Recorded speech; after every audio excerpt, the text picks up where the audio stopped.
Como todos sabréis, este año es año bisiesto, año de Olimpiadas 2024. Y los que hemos nacido en un año bisiesto o año de Olimpiadas, por lo menos a mí me pasa que todos los años que son bisiestos o Olimpiadas son como un año especial, un año en el que, no sé, te sientes feliz. Yo, por ejemplo, soy de Barcelona 92, con el mejor encendido de antorcha que ha habido nunca, con el tiro de arco llegando al pebetero, muchos lo recordaréis. Yo lo veo y, no sé, me emociona. Y eso que pues yo tendría un mes, 2 meses, 3 meses. Y dentro de las Olimpiadas, uno de los deportes que más espectadores reúne, uno de los deportes más importantes en los Juegos Olímpicos es el atletismo.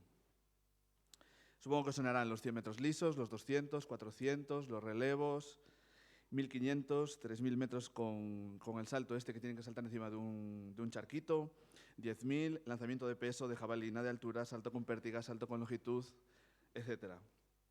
Son pruebas que a todos nos suenan, que todos hemos visto alguna vez en la tele. Yo, por ejemplo, soy capaz de estar viendo pues, un montón de horas seguidas todas estas pruebas sin ningún problema, porque me encantan. Solo hay un par de ellas que se me atragantan un poco, y una de ellas es la maratón. Porque claro, son sobre 42 kilómetros corriendo, y se me hace muy largo. Imaginaos, es como si fuéramos corriendo desde aquí hasta San Xenxo, si fuéramos por la carretera de la costa, o hasta La Cañiza, si fuéramos por la autovía. En la última edición, en la de Tokio, ganó un keniata que se llamaba Eliud Kipchoge y lo logró en 2 horas, 8 minutos y 38 segundos. Más o menos lo que durará esta predicación. Después de este chiste fácil, me gustaría que nos pudiéramos poner en la mente de un corredor que vaya a correr la maratón este año en los Juegos Olímpicos de París. Y ya que nos podemos imaginar, y es una imaginación, vamos a imaginar que somos uno bueno, uno muy bueno, uno que puede ganar medalla. Llevamos años preparándonos para este momento y cuando nos damos cuenta hemos estado entrenando, compitiendo, sacrificio, sacrificio, lluvia, sol, entrenando sin miedo y llega el momento. Y cuando nos damos cuenta ya estamos metidos en la carrera. Miramos alrededor y tenemos un montón de corredores con nosotros. Vamos avanzando, vemos la Torre Eiffel, Arco del Triunfo, el Louvre, un montón de monumentos de París que seguramente ponen para que vean lo bonita que es París desde la tele y puedan promocionarla, pero a nosotros no nos importa. Nosotros estamos enfocados en la carrera, queremos llegar a la meta, queremos llegar y ganar la medalla de oro. Vamos con buen ritmo, vamos adelantando a la gente y de repente nos ponemos en cabeza. La gente se nos empieza a quedar atrás, vamos ganando, miramos para atrás, tenemos una muy buena ventaja y estamos confiados, tranquilos. Decimos, vale, la medalla de oro va a ser mía, ya es muy difícil que me alcance. Cuando quedan aproximadamente 5 kilómetros para llegar a la meta, del público salta una chica a la valla y se pone a nuestro lado y empieza a correr. Tú al principio tienes miedo por si te va a atacar o algo, pero no. Simplemente se pone a correr contigo. Y piensas, pero nadie se va a llevar a esta chica, se queda aquí, no va a venir los de seguridad a llevársela ni nada. Pero la chica simplemente corre, te mira, sonríe y sigue corriendo. Al principio aguanta tu ritmo, pero pasado el tiempo no es capaz y se queda atrás. Y dices, bueno, qué cosas. Según vas avanzando y ya quedan menos kilómetros, se va añadiendo más y más gente que va saltando a la valla, espontáneos. Algunos van de chándal, otros van de traje, con maletines. Hay niños, mayores, enfermos, de todas las nacionalidades y te quedas extrañado. Y lo mismo, te miran, sonríen y siguen corriendo. Se te quedan atrás y al final llegas tú solo y llegas a la meta. Cuando llegas, miras para atrás y ves que toda esa gente sigue corriendo en la carrera y llegan también a la meta. Incluso hay gente que está en la misma línea de meta, en las vallas de justo un poquito antes, y estas también saltan y se meten en la línea de meta. Y tú, bueno, espero que no impugnen la carrera, porque el que gané fui yo. Luego van llegando los demás atletas y dices, bueno, espero que este pequeño inconveniente no signifique que a mí me van a quitar la medalla de oro que tanto tiempo me he trabajado. Llega el momento de entrega de las medallas. Están allí todos los corredores oficiales de la carrera y ves que en un lado también están todos estos espontáneos que saltaron. Pero no te preocupas. Llegan, dicen tu nombre, te cuelgan la medalla de oro, te dan el ramo de flores, aplausos, suena el himno, fotos y tú sonríes. Llaman al que ha quedado segundo. Viene y le ponen también una medalla de oro, le dan el ramo, aplausos, fotos, himno. Llaman al tercero y lo mismo, medalla de oro, flores, aplauso, himnos, fotos. Te quedas extrañado. ¿Cómo que medalla de oro para todos? Piensas, ya hablaré luego con quien tenga que hablar para que la medalla de oro que valga sea la mía. Y la cosa es que no acaba ahí. Cuando termina de venir el último atleta que ha cruzado la meta y le dan su correspondiente medalla de oro, su correspondiente ramo de flores, fotos, aplausos, himno, etc.,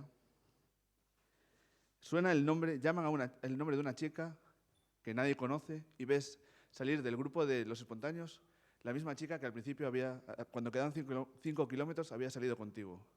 Llega, sube al podio, se pone contigo, le dan la medalla de oro, flores, fotos, himno, aplausos. Después de la chica sigue llamando a todos y cada uno de los espontáneos que saltó la valla y decidió unirse a la carrera y cruzar la línea de meta. A todos les dan medalla de oro, ramo de flores, himno, aplausos, fotos. Para todos y cada uno de ellos. Te quedas en shock, esperando que esto sea una broma, porque tú has estado luchando y luchando para conseguir esta medalla de oro y te parece una broma que ahora a todo el mundo que haya cruzado la línea de meta le den esa medalla de oro. Los otros atletas se quedan sorprendidos, pero dicen, bueno, al final he llegado y también me dan la medalla de oro. Y una medalla de oro de unos Juegos Olímpicos vale mucho. Deciden hacer una foto con todos los ganadores. Y aunque al principio te niegas, al final te dignas a aparecer. Pero piensas, no es justo. Todo este esfuerzo para nada. Le han dado una medalla de oro a todo aquel que ha cruzado la línea de meta. No es justo. Vamos entonces ahora al contexto que nos toca para el pasaje de hoy. Como sabréis, y si no lo sabéis os lo digo, toca Romanos 9, del 20 al 10, perdón, Romanos 9, 30 al 10, 21. Pero antes de hablar o leer el pasaje para hoy, me gustaría que fuéramos al contexto. Hoy os voy a hacer trabajar mucho la imaginación. Imaginaos por un momento que estamos en la iglesia de Roma. Hace nada, cuando se fue la luz, pues casi pudiera parecer que estábamos en una iglesia también primitiva. Es la iglesia a la que Pablo destina esta carta. Y ya hemos estudiado anteriormente que en esta iglesia había dos bandos diferenciados. Por un lado tenemos a los creyentes judíos, esto es, judíos que habían escuchado sobre la historia de Jesús, habían creído que él era realmente el Hijo de Dios, el Mesías, y era esa persona de la que hablaban sus textos antiguos, sus textos sagrados, lo que conocemos nosotros como el Antiguo Testamento, Moisés y los profetas. Y por el otro lado tenemos a creyentes gentiles, creyentes que no tenían ningún contexto judío, que no sabían ni de la existencia del Dios judío, ni de lo que significaba, ni de que había un Mesías, o puede que les sonara que amigos suyos eran judíos y creían en eso, pero ellos no lo compartían y mucho menos lo ponían en práctica. Personas a las que le hablaron de Jesús y ellos decidieron aceptarlo y creyeron. Uno de los motivos por los que Pablo escribe esta carta es porque entre estos dos bandos empieza a haber conflictos, ya que en el año 49 después de Cristo, el emperador Claudio expulsa a todos los judíos de Roma, tanto a los judíos que seguían siendo judíos o los judíos que habían aceptado a Jesús. Y durante esos 5 años de exilio de los judíos, en la iglesia de Roma se quedan solo los gentiles. Al regresar los judíos, tras la muerte del emperador, se encuentran que la iglesia que ellos habían dejado había cambiado completamente. La iglesia ya no seguía muchas de las tradiciones judías que ellos toda su vida habían seguido, como podían ser la circuncisión, la alimentación, el no comer cerdo, no comer marisco, etc., las festividades, guardar el sábado, tradiciones que para ellos como judíos habían sido sumamente importantes, que eran la ley. Entonces empiezan a considerar que ellos son mejores que los gentiles, porque claro, ellos cumplen todos esos ritos. Y no como estos gentiles, que se han subido al carro a última hora. Por lo tanto, para evitar más conflictos y divisiones, Pablo les escribe y, entre otros motivos, les dice que tienen que estar unidos y que se den cuenta de que realmente ahora somos todos miembros de la familia de Dios, de la familia de la fe. Después de esta introducción y de estas pinceladas de contexto, nos acercamos entonces al texto de hoy, recordando estos dos bloques que existían. Y leemos pues Romanos 9:30 al 10:21, lo voy a leer entero, aunque es un poco largo, pero bueno, estar atentos. Y yo lo voy a leer en la versión de la Biblia de las Américas. Dice así, Romanos 9:30 al 10:21. ¿Qué diremos entonces? Que los gentiles que no iban tras la justicia alcanzaron justicia, es decir, la justicia que es por fe. Pero Israel, que iba tras una ley de justicia, no alcanzó esa ley. ¿Por qué? Porque no iban tras ella por fe, sino como por obras. Tropezaron en la piedra de tropiezo, tal como está escrito. He aquí, pongo en Sión una piedra de tropiezo y roca de escándalo, y el que crea en él no será avergonzado. Hermanos, El deseo de mi corazón y mi oración a Dios por ellos es para su salvación. Porque yo testifico a su favor de que tienen celo de Dios, pero no conforme a un pleno conocimiento. Pues desconociendo la justicia de Dios y procurando establecer la suya propia, no se sometieron a la justicia de Dios, porque Cristo es el fin de la ley para justicia a todo aquel que cree. Porque Moisés escribe que el hombre que practica la justicia, que es de la ley, vivirá por ella. Pero la justicia que es de la fe dice así: no digas en tu corazón, ¿quién subirá al cielo? Esto es, para hacer bajar a Cristo. ¿O quién descenderá al abismo? Esto es, para subir a Cristo de los muertos. Mas, ¿qué dice? Cerca de ti está la palabra, en tu boca y en tu corazón. Es decir, la palabra de fe que predicamos, que si confiesas con tu boca a Jesús por Señor y crees en tu corazón que Dios le resucitó de entre los muertos, serás salvo. Porque en el corazón se cree para justicia y con la boca se confiesa para salvación. Pues la Escritura dice: todo el que cree en Él no será avergonzado, porque no hay distinción entre judío y griego, pues el mismo Señor es Señor de todos, abundando en riquezas para todos los que le invocan. Porque todo aquel que invoque el nombre del Señor será salvo. ¿Cómo pues invocarán a aquel a quien no han creído? ¿Y cómo creerán en aquel de quien no han oído? ¿Y cómo oirán sin haber quien les predique? ¿Y cómo predicarán si no son enviados? Tal como está escrito: cuán hermosos son los pies de los que anuncian el evangelio del bien. Sin embargo, no todos hicieron caso al evangelio, porque Isaías dice: Señor, ¿quién ha creído a nuestro anuncio? Así que la fe viene del oír y el oír por la palabra de Cristo. Pero yo digo, ¿acaso nunca han oído? Ciertamente que sí. Por toda la tierra ha salido su voz, y hasta los confines del mundo sus palabras. Y añado, ¿acaso Israel no sabía? En primer lugar, Moisés dice: yo os provocaré a celos con un pueblo que no es pueblo. Con un pueblo sin entendimiento os provocaré a ira. E Isaías es muy osado y dice: fui hallado por los que no me buscaban. Me manifesté a los que no preguntaban por mí. Pero en cuanto a Israel dice: todo el día he extendido mis manos a un pueblo desobediente y rebelde. Hasta aquí la lectura del pasaje de hoy. Y vemos cómo Dios, en su infinito amor y en su misericordia, permite que los gentiles, es decir, los que no son judíos, tengan acceso a la salvación. Algo que era impensable para los judíos. Que su Dios, Yahvé, el Dios que era suyo, tan único, sea también ahora Dios de los que no eran judíos. Y los gentiles también podían acercarse a este Dios de una manera muy sencilla, solo creyendo. No podía ser posible. Ellos tenían que hacer todos esos sacrificios, todos esos ritos, tenían que cumplir la ley y tenían que llevarlo a cabo sin saltarse ni una coma. En cambio, los gentiles solo creyendo. Entiendo que también a los judíos creyentes les costará entender que en ese momento que estaban viviendo y hasta el final de los tiempos, gracias a la muerte y resurrección de Jesús, cualquiera podía tener acceso a Dios, fuera creyente o gentil, con el simple hecho de creer. ¿Recordáis la maratón que hicimos al principio de la predicación, que nos cansamos muchos? ¿Os acordáis que éramos el atleta que se había preparado durante mucho tiempo, el que había estado tanto tiempo entrenando? Pues ese atleta preparado eran los judíos. Y los espontáneos que salían, los gentiles, salvando las distancias. Y cruzar la meta es creer.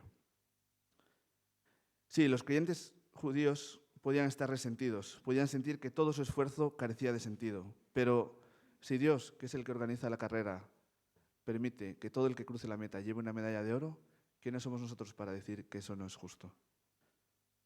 Si Dios lo considera así, ¿quiénes son los judíos para decirle a Dios quién puede y quién no puede ser salvo? O que la condición para que sean salvos sea efectiva de una manera u otra. Los judíos creyentes tenían que entender que todos ahora eran creyentes, eran miembros de la misma familia, todos eran salvos, aunque algunos tuvieran que pasar más dificultades, otros menos. Pero si el organizador de la carrera dice que si pasas la línea de meta tienes medalla de oro, ¿quién somos nosotros para quitársela? Pero claro, lo peor de todo no era eso. Es que los gentiles nunca habían buscado a Dios, no sabían nada de Él. No sabían de su existencia, no se preocupaban de Él, de sus palabras, de sus mandamientos. Vivían vidas completamente alejadas de un Dios del que no eran conscientes. Por eso escribe Pablo a la iglesia, para que los judíos creyentes entiendan que Dios ha elegido también a los gentiles para salvación, para que también puedan tener acceso, para que también puedan, creyendo en Jesús, tener una relación con Él. Que ahora son todos iguales, que Jesús los ha hecho iguales dentro de la familia. No hay mejores ni peores. Es Dios quien decide ser salvo y quien no. Y los nuevos judíos creyentes no tienen derecho a considerarse mejor que los gentiles, ya que la fe nos iguala a todos. Puede que muchos de los judíos se consideren o se consideraban superiores a los no judíos por el simple hecho de ser judíos y seguir la tradición judía, porque a lo largo de su vida buscaron agradar a Dios a través de la ley. Sin embargo, terminaron haciéndolo por hacerlo y no por fe, no creyendo en lo que suponía, lo que significaba. Cumplían los mandamientos, sí, pero por rutina, por costumbre, para ponerse galones, para decir, mira qué bien que yo lo hice y tú no. O porque siempre se había hecho así. Pero no fueron capaces de, en sus corazones, desear agradar a Dios y no tuvieron fe para creer que Jesús era el Mesías que anunciaba las Sagradas Escrituras. El pueblo que tenía que haberse dado cuenta de que Jesús era el Mesías fue el mismo que lo mandó crucificar. Tropezaron con la piedra de tropiezo. Y claro, me imagino que a muchos de los judíos cristianos les llega este fragmento de la carta y dice, claro, Pablo, nos estás dando caña porque los judíos te caemos mal. Estás haciendo un trato de favor con los gentiles porque se te considera como el apóstol de los gentiles. Entonces Pablo, para que los judíos no desconfíen de lo que le está diciendo, para que no piensen que son invenciones suyas, les cita en todo momento versículos del que nosotros conocemos como Antiguo Testamento, para que vea que estos no son cosas que él ha inventado, que todo lo que les escribe está respaldado y basado en los libros de Moisés y en los libros de los profetas. Siempre que habla sobre el Israel del pasado o del Israel contemporáneo a su tiempo, Pablo lo hace con una suma delicadeza, siempre citando textos que ellos conocían o debían conocer. Por poner un ejemplo, en el capítulo 9 son 12 las referencias que hay al pasaje del Antiguo Testamento, más de un tercio del contenido, y en el capítulo 10, 11 referencias también, más de la mitad, como veremos a continuación. En el capítulo 10, Pablo continúa escribiendo, llamando a los hermanos y afirmando que su deseo es que todos los judíos puedan alcanzar la salvación, que se puedan convertir al cristianismo y reconozcan que Jesús es el Mesías. Los tiene en sus oraciones y no se ha olvidado de ellos. Quiere lo mejor para el pueblo de Israel. No ha perdido la esperanza en que así como algunos de ellos, que formaban parte ahora de la Iglesia de Roma, habían creído, también el resto de judíos pudiera hacerlo. Y no solo eso, sino que también da testimonio y pone en valor algo que tenían los judíos, y era el celo por Dios, que siempre buscaban agradar a Dios y honrarlo, pero lo hacían de un modo errado. Les faltaba el conocimiento concreto, el conocimiento pleno, el conocimiento preciso. Se desviaron de la justicia de Dios y quisieron hacer su propia justicia. No fueron capaces de reconocer que la justicia proviene de Dios y basaban su relación, su pacto con Dios, en el desempeño respecto a los mandamientos en la Torá. Pero tristemente no se dieron cuenta o no quisieron darse cuenta de que Cristo era el fin de la ley, es el fin de esa ley. Y todo el que cree tendrá la justicia de Dios, ya que Cristo es el objetivo, la meta a la que apuntaba la ley, la línea de meta. Esa ley que con tanto empeño los judíos se esforzaban por cumplir, la misma ley con la que se obcecaron y les cegaba y no podían ver a Jesús, al Hijo de Dios, el que permite que tengamos una nueva familia basada en la fe. Y me pasa que muchas veces me veo reflejado en los judíos o en los judíos creyentes, más que en los gentiles. Y me doy cuenta de que en muchas ocasiones soy como ellos, o peor, ya que hay veces en las que me considero superior moralmente a los demás solo por el hecho de creer. Y en vez de preocuparme por ellos y por su salvación, me dedico a poner en ellos pesadas cargas que ni yo cumplo. Y en vez de hablarles del amor de Dios, les leo la cartilla sobre normas o sobre cosas que ellos no tienen ni idea de lo que les estoy hablando. Y olvido que si soy creyente es porque Dios en su gracia lo ha permitido así, no porque yo sea mejor o peor que ellos, que es por la misericordia y amor de Dios, gracias a que Jesús murió en la cruz por mí, que puedo formar parte de su familia.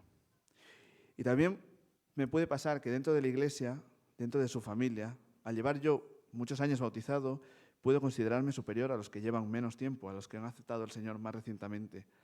Corrijo sus errores sin amor, no escucho sus dudas, no atiendo sus necesidades, no quiero servirles y espero que sean ellos los que me sirvan a mí, no acepto sus consejos. Al igual que les pasaba a los judíos creyentes con los gentiles, o a los mismos judíos, que eran grandes teóricos, conocedores de las Escrituras y con una vida religiosa impoluta, con celo de Dios, sin embargo, errados y desenfocados. No eran capaces de reconocer cómo Jesús era el Hijo de Dios, aquel que permitió con su sacrificio que pudiéramos acercarnos al Dios de Abraham y poder llamarlo Padre. Lo que me hace pensar que si los mismos judíos no supieron o no pudieron ver a Jesús como su Mesías, ¿cómo voy yo a poder atribuirme la verdad absoluta sobre los temas más complejos de la Biblia y despreciar lo que otros piensan? ¿No podría ser que, a pesar de estar completamente convencido de algo, pudiera estar equivocado, como así lo estaban los judíos con Jesús? Y también me pregunto, ¿qué pasaría si Jesús viniera a la tierra hoy? Pero no para llevarnos al cielo con Él, con la eternidad, sino más bien como la primera vez. ¿Qué pasaría si Jesús decidiera venir al mundo nuevamente para caminar por Él? ¿Nos reconocería? ¿Le reconoceríamos? ¿Nos trataría como trató a los religiosos? ¿Caminaríamos con Él? ¿O seríamos más bien como los fariseos? ¿Nos amonestaría? ¿Le llamaríamos nosotros al orden? ¿Nos llamaría sepulcros blanqueados o camada de víboras? ¿O le agradaría nuestra vida fuera de la iglesia? ¿Se vería complacido con nosotros? ¿Nos invitaría a su mesa?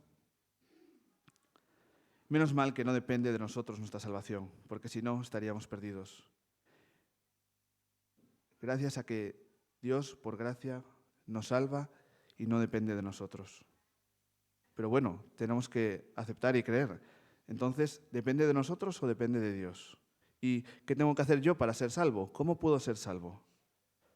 Avanzamos, estamos ahora en el segundo bloque, a partir del versículo 5, y nuevamente Pablo saca a relucir todo su conocimiento sobre la ley y los profetas y hace un contraste entre la justicia de la ley de la que hablaba Moisés y la justicia de la fe. Y deja bien claro que para ser miembro de la nueva familia de la fe hay que creer. Pero, ¿qué es lo que tengo que creer? En este pasaje, Pablo explica a los cristianos de la Iglesia de Roma, tanto los de tradición judía como los de gentiles, qué es lo que necesitan ahora para ser salvos. ¿Qué es lo que tenemos que hacer si queremos formar parte de la familia de Dios? Ya no una familia que practica la justicia de la ley, sino una familia que practica la justicia de la fe.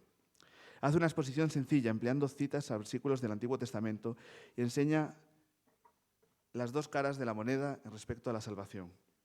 Las condiciones que se tienen que dar para que alguien pueda ser salvo. Por un lado, los versículos 6 y 7 nos indican que la salvación solo es posible porque Dios así lo ha dispuesto.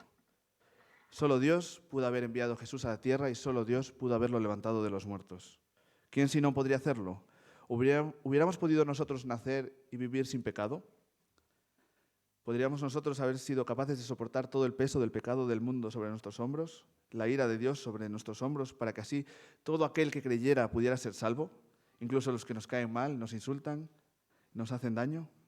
¿Hubiéramos sido capaces nosotros, con toda nuestra voluntad, nuestra fuerza, nuestro conocimiento, nuestra ciencia, nuestra tecnología, volver a la vida una vez la hubiéramos perdido? La respuesta es no. Solo Dios permite que podamos ser salvos. Y solo Dios es quien diseñó y llevó a cabo el plan de salvación. Y es gracias a Dios, por su gracia, que podamos estar hoy aquí, que podemos ser parte de su familia y que tenemos una esperanza de que llegado el día, ya sea que muramos o que Jesús venga, podamos estar con Él por la eternidad. Pero el pasaje también nos indica que debemos nosotros creer en esto, con nuestro corazón, con nuestra boca. Porque de nada sirve que Dios haya hecho una obra increíble en la cruz con Jesús si después nadie lo cree. O de nada nos sirve a nosotros creer si realmente no ha pasado nada. ¿En qué consiste entonces esta nueva familia de la fe? ¿Qué cree? ¿Qué es lo que creemos? Versículo 9. Que si confiesas con tu boca a Jesús por Señor y crees en tu corazón que Dios le resucitó de entre los muertos, serás salvo. Esta es la esencia de nuestra creencia.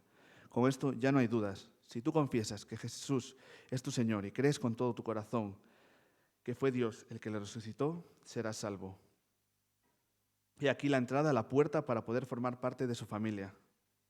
para tener una relación con el Dios, creador del universo, y poder vivir una eternidad con Él.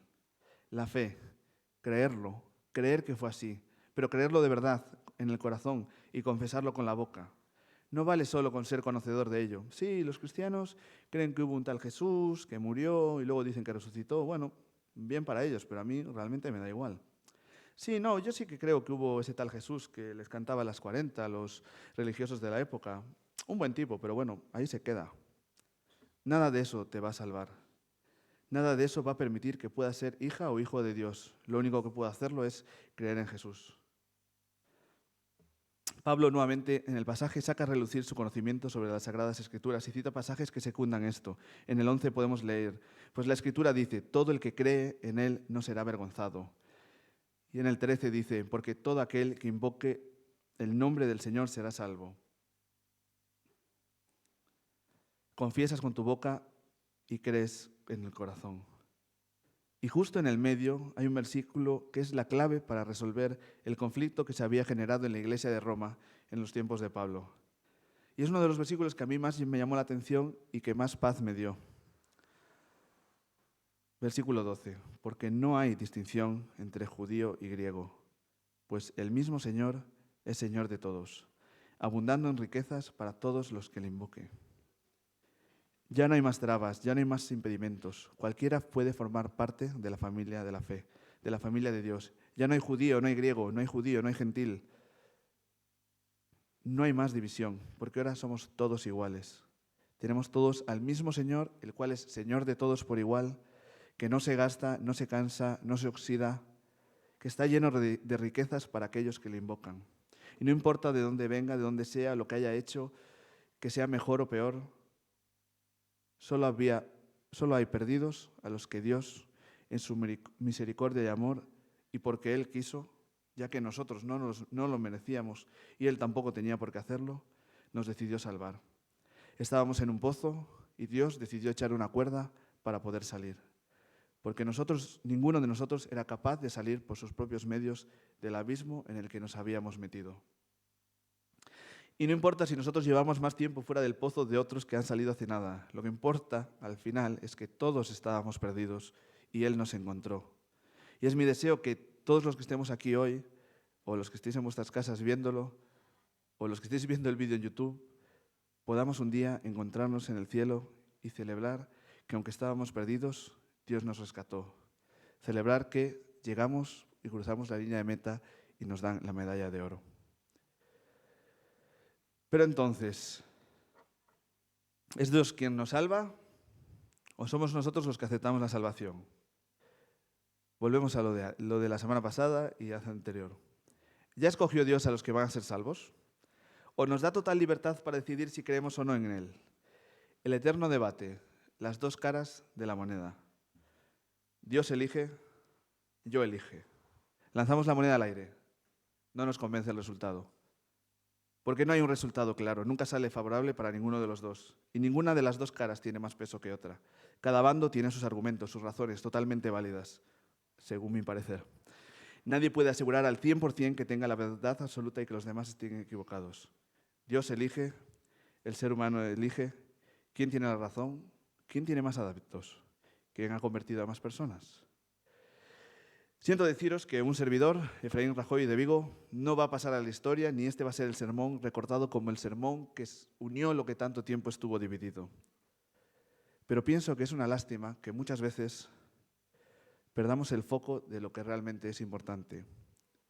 Y no estoy diciendo que no sea importante debatir de estos términos y que no deban ser tratados, siempre desde el respeto y la humildad que debe caracterizarnos a los miembros iguales de una misma familia. Pero mucho me temo que, aunque estuviéramos debatiendo sosegadamente, respetando los turnos, escuchando las opiniones, las razones de cada una de las partes, y aunque todo fuera propicio, y al final pocos serían los que cambiarían de opinión. Y mucho me temo que no se llegaría a ningún acuerdo. Esto en el mejor de los casos, porque lo más común es que cuando hay una división, hay una diferencia, se genera esa división y la familia que debía permanecer unida se rompe, se divide, con bandos enfrentados, con unos que hablan mal de otros, considerando a los otros no cristianos, etc. A lo que me refiero es que con discusiones y con los debates acalorados, a fin de cuentas, no vamos a ningún lado. El que tenga razón, los de un lado o los del otro, no va a hacer que nadie sea salvo. A un calvinista no le salva el calvinismo ni la predestinación, como un arminiano no le salva el libre albedrío. Lo que va a salvar a ambos, al uno y al otro, es el haber creído en Jesús como su Señor y que Dios fue el que lo levantó de los muertos. No salva ni el calvinismo ni el arminianismo. Salva la fe. Salva a Jesús. Por eso, cuando lanzamos la moneda, siempre cae de canto. Porque es Jesús el que permite que ambas monedas permanezcan unidas y el pegamento que mantiene esta moneda unida es la fe. Es Jesús y la fe el que permite que Dios y nosotros permanezcamos unidos. Os voy a llevar por última vez a imaginar una historia. Y es que había una niña en un tiempo antiguo que tenía muchísima hambre. Llevaba muchísimos días sin comer. Era pobre, no tenía padres, o no me los inventé para la historia. Y se le ocurrió acercarse a la calle donde estaban las panaderías más famosas del reino. Y llegó allí, llamó a la puerta, fue una hora muy temprana para que no hubiera clientes que le molestaran, y le pidió al panadero si por favor podía hacerle un cacho de pan, que no tenía con qué pagarle, pero que ya lo pagaría, no disponía de moneda ni nada. Entonces el panadero pues accede, coge un poco de masa que le sobraba y empieza a amasar. Cuando estaba amasando y preparando el pan, llegó otro de los jefes de los panaderos y le dijo: pero hombre, ¿cómo estás amasando así el pan? ¿No ves que la masa tiene que ser masa madre? Teníamos que haberla dejado ayer toda la noche para que fermentara, para que cogiera toda la esponjosidad. Y dice: pero ¿no ves que estoy preparando un pan que no requiere tanta esponjosidad, que es para esta niña, para ahora? ¿No ves que según el honorable panadero Don Baguette, conocido en el mundo entero, este pan debe hacerse así y amasando la masa a 50 grados? Y el otro dice: ¿cómo que a 50 grados? Será a 45 grados. Según el ilustrísimo libro de Doña Chapata, panadera de renombre en todo el lugar conocido, me vas a decir que no conoces a Doña Chapata. Pues sí, ella dice que hay que amasar a 45 y ella se ha dedicado toda su vida a la creación de los más exquisitos y refinados panes. Sí, ya, bueno, Doña Chapata está bien, pero Don Baguette, ¿dónde va a parar? Él ha estudiado la panadería desde el inicio hasta el fin, conociendo todos los secretos de la alta panadería. Pero bueno, Doña Chapata ha recorrido todo el mundo para conocer a los mejores panes. Así estuvieron discutiendo por un tiempo, hasta que de repente sonó la campana del horno. Se giraron y vieron dentro del horno un bollo de pan. Y en el suelo encontraron a la niña, con las manos llenas de masa y la ropa llena de harina. La niña, cansada de escucharlos debatir, había decidido coger el trozo de masa que habían amasado el primer panadero, la había metido en el horno como había podido, pero antes de que el pan estuviera listo, terminó desmayada en el suelo por el hambre. Mucho me temo que a veces somos como los panaderos. Nos centramos demasiado en hacer el pan perfecto y nos olvidamos de que muchas veces las personas solo tienen hambre, solo quieren comer. Nos dedicamos a debatir, a defendernos, a querer tener la verdad absoluta, a querer entender a Dios, y eso está muy bien muchas veces, la mayoría del tiempo, pero hay a veces en que las personas de nuestro entorno lo que realmente necesitan es ser salvas. Los no creyentes no necesitan saber sobre calvinismo o arminianismo, porque a ellos en principio no les importa y no es lo que les va a salvar. Lo que les va a salvar es creer en Jesús y que Dios le levantó de los muertos. Llegamos entonces, y ya vamos casi acabando, a los versículos 14 y 15, de los más utilizados para animar a los creyentes a evangelizar o a hacerse misioneros. Y yo creo, tal vez me equivoque, y me estoy metiendo en un berenjenal, que la intención real de estos versículos no era animar a los creyentes de Roma a que fueran a evangelizar por todo el Imperio Romano. Ojo, no estoy diciendo que no esté mal empleado para eso. Creo que la idea original no era esa. Creo que más bien Pablo intenta hacer ver a los judíos que los gentiles tuvieron que haber creído porque alguien les compartió acerca de Jesús. Ya que en los versículos anteriores se está hablando de que ya no hay judíos ni gentiles, que ya no hay diferencia entre griegos y judíos, que estamos todos al mismo nivel y que todo el que invoque el nombre del Señor será salvo, haciendo referencia a un pasaje que podemos leer en Joel 2:32. Y en los versículos posteriores nos dice que no todos los judíos creyeron el mensaje, muchos lo rechazaron.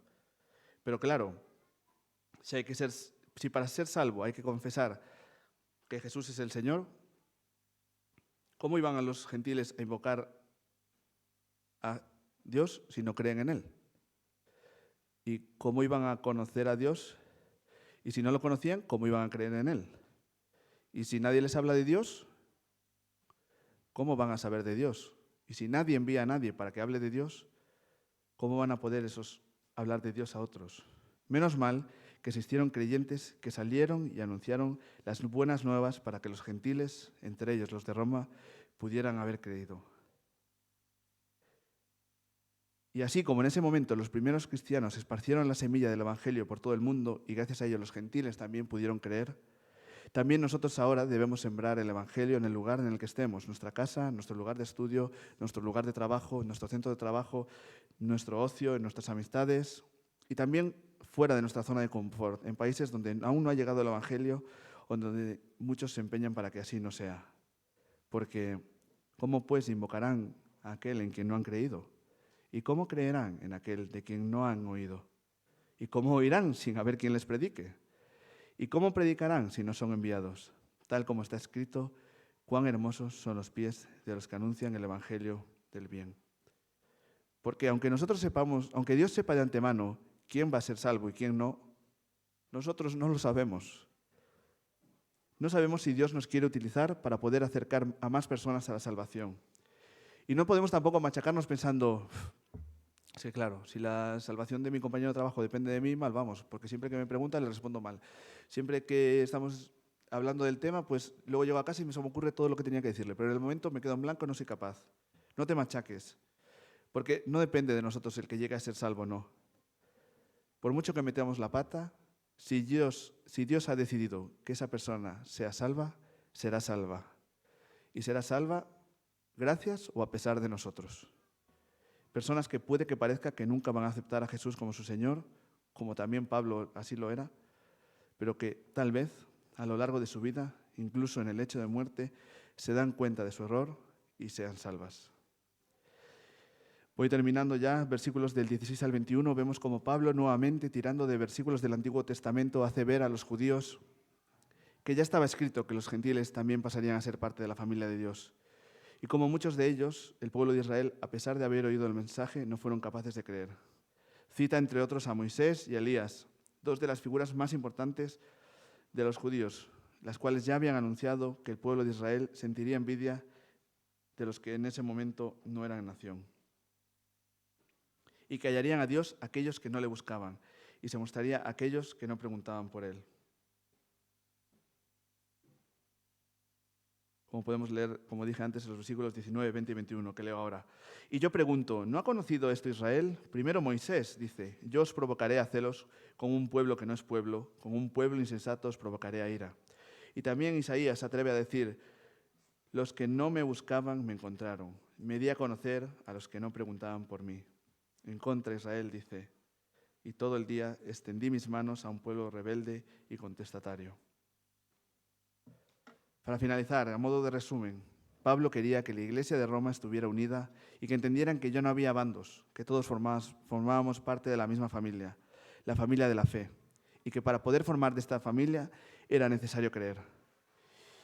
Y que a pesar de haber oído el mensaje, había muchos que lo rechazaban. ¿Qué conclusión me llevo yo a casa? La fe nos hace iguales a todos. Los gentiles también somos parte de la familia de Dios. Dios ha permitido que tanto los que eran su pueblo escogido como los que no tengamos acceso a la salvación por medio de Jesús, solo por gracia, solo porque Él ha decidido entregarnos la salvación. Y solo creyendo seremos salvos. Solo la fe salva. Solo creyendo que Jesús es nuestro Señor y que Dios le levantó de los muertos, seremos salvos. No hay otra manera, no hay otra opción. ¿Y cómo sé si Dios ha decidido o no que yo sea parte de su familia? Cree de corazón, confiesa que Jesús es tu Señor y que Dios lo levantó de los muertos y sabrás que ya eres parte de la familia. Pero, ¿y si yo soy el que tiene que tomar la decisión para creer o no creer, o para ser salvo o no ser salvo? Cree y serás salvo. La respuesta a ambas preguntas es creer. No lo dudes más y cree. No te quedes detrás de las vallas, viendo cómo todos llegan a la línea de meta y consiguen su medalla de oro. no te quedes sin ella. Señor, muchísimas gracias por este pasaje, muchísimas gracias por el sacrificio de Jesús, porque no nos lo merecíamos. Y tú en tu amor has decidido que podamos formar parte de tu familia, que podamos estar hoy aquí, que hayamos creído en ti y creído lo que Jesús ha hecho, Señor. Y nos espera esa maravillosa eternidad contigo, Señor.